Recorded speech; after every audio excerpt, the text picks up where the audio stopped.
Also in the news tonight is the launching of a book on EDSA by former National Security Advisor Jose Almonte. This report by Freddie Abando. Time flies so fast that after 29 years, veterans of the People Power Revolution in 1986 gathered at the historic Club Filipino in San Juan City to remember the four-day revolution that led to the ouster of the late President Ferdinand Marcos.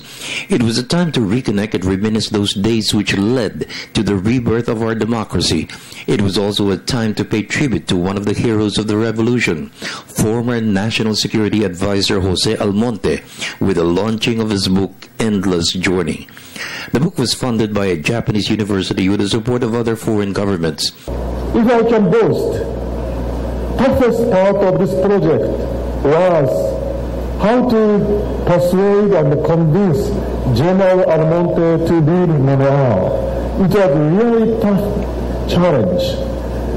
Many people have advised him to write a memoir, and some distinguished writers approached him, but he turned them down all. Almonte's story was told to award-winning journalist Marites Vitog Dangilan.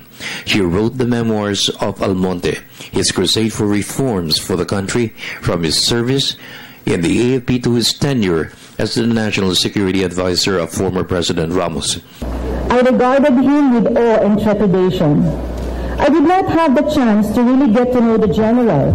During the Ramos years, I sort of joined the chorus of perceptions that he was sinister, that he had always something up his sleeves to confound or to sow trouble.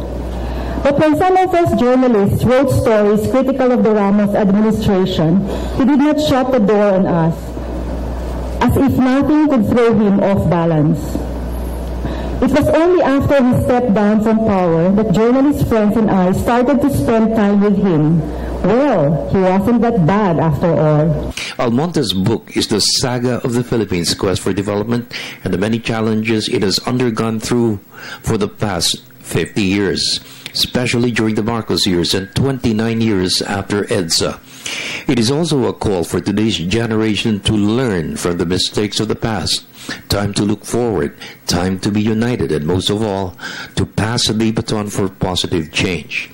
The book claims that if we articulate our identity, our meaning, as well as our goals, our purposes, in terms of these core values, in terms of malasakit, there is nothing that we cannot accomplish despite our imperfections or because of them.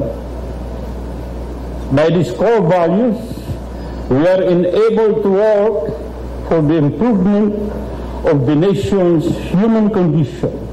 For the People's Television Network, this is Freddie Abando reporting.